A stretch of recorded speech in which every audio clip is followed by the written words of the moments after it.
दिनांक 7 ऑगस्ट रोजी माननीय मुख्यमंत्र्यांसोबत जी कृती समितीची बैठक झाली होती, त्याच्यामध्ये असं वाटलं होतं की बाबा काही सकारात्मक चर्चा झालेली आहे.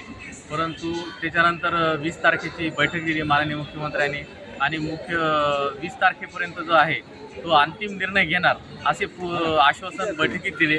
परंतु शासनाची कृती जी आहे ती सकारात्मक चर्चेनंतर मात्र पूर्ण कृती जी आहे ती पूर्ण नकारात्मक झालेली आहे आणि नकारात्मक कृतीनंतर पुन्हा 20 तारखेनंतर वारंवार वेळ देऊ असं सांगितलं. परंतु आज 2 तारखेपर्यंत कुठलीही त्याच्याबद्दल चर्चा झालेली नाही आहे आणि त्याच्यामुळे जे आहे आपल्याला आता संघर्षाची परिस्थिती ओढवलेली आहे आणि या संपूर्णपणे शासन जबाबदार आहे. मी अधिकारी व पर्यवेक्षक वेलफेअर असोसिएशनतर्फे सर्व अधिकाऱ्यांना व पर्यवेक्षकांना आवाहन करतो की आपले पण ह्याच्यामध्ये मागण्या आहेत, आपला पण ह्याच्यामध्ये फायदा होणार आहे. आपण याच्यामध्ये सक्रिय सहभागी व्हावं आणि या कृती समितीच्या आंदोलनात संपूर्ण ताकदीनिशी याच्यामध्ये सहभागी होऊन यशस्वी करावं ही सर्वांना आवाहन करतो आणि आपले 2 शब्द सांगतो. कामगार कृती समितीच्या वतीनं आपल्या कराराच्या मागण्या ज्या प्रलंबित आहेत आणि वेतनाची जी तफावत आहे हे दूर करण्याकरता म्हणून आपण मोठ्या प्रमाणामध्ये आंदोलन संयुक्तरित्या इथे आयोजित केलेलं आहे. याकरता म्हणून अनेकदा शासनाकडे मागण्यासंदर्भामध्ये पाठपुरावा केला. संदीप शिंदेजी यांनी मोठ्या प्रमाणावर चांगल्या पद्धतीने मांडणी केलेली आहे. शासनाने जेव्हा इतर वेलफेअरच्या काही स्कीम आहेत, कल्याणकारी योजना आहे, त्या राबवण्याकरता मोठ्या प्रमाणामध्ये निधी उपलब्ध केला.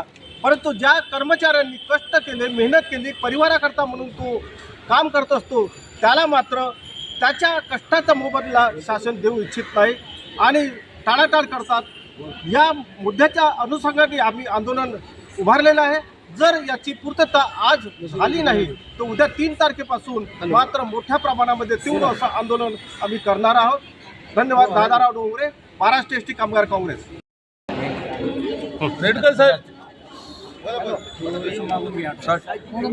कामगार बंधूंनो, महाराष्ट्र राज्य मार्ग परिवहन महामंडळामध्ये कार्यरत असलेल्या सर्व प्रवर्गातील कर्मचाऱ्यांना कळकळीचं आव्हान संयुक्त कृती समितीच्या वतीने करण्यात येत आहे का 7 तारखेच्या बैठकीनंतर माननीय मुख्यमंत्री महोदयांनी आणि उपमुख्यमंत्री दोन्ही यांनी पुढील अंतिम बैठक लावण्याचं मान्य करूनही त्याबाबतचं शुद्धीपत्र संयुक्त कृती समितीला देऊनही आजपर्यंत 2 तारखेपर्यंत अंतिम राज्य सरकारी कर्मचाऱ्याप्रमाणे वेतनवाढीचा प्रस्ताव सादर केलेला असताना त्याचे अंतिम स्वरूप आजपर्यंत झालेले नाही.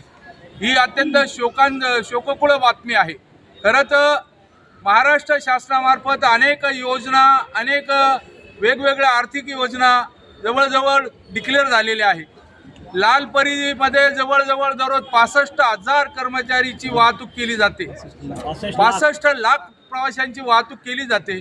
अशा या अत्यंत व्यग्र असलेल्या एक सर्व गोरगरिबांची रक्तवाहिनी असलेली एसटी यामध्ये कार्यरत असलेल्या कर्मचाऱ्यांना राज्य सरकारी कर्मचाऱ्याप्रमाणे वेतन देण्याचं आव्हान आम्ही वारंवार करून शासन आणि काही विघ्न संतुष्टी लोक त्यामध्ये विघ्न घालत आहे.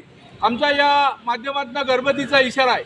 आज जर बैठक जर झाली नाही तर उद्या 3 तारखेला संपूर्ण महाराष्ट्रामध्ये राज्य परिवहन महामंडळामधील कर्मचारी अत्यंत तीव्र असं धरणे आंदोलन करतील आणि त्यामुळे जर एस टीचं चाक थांबलं तर त्याची संपूर्ण जबाबदारी ही महाराष्ट्र शासनाची असेल अशी कळकळीची विनंती करतो आणि तात्काळ सदरची बैठक लावून आमचा वेतनाचा प्रश्न निकाली काढावा.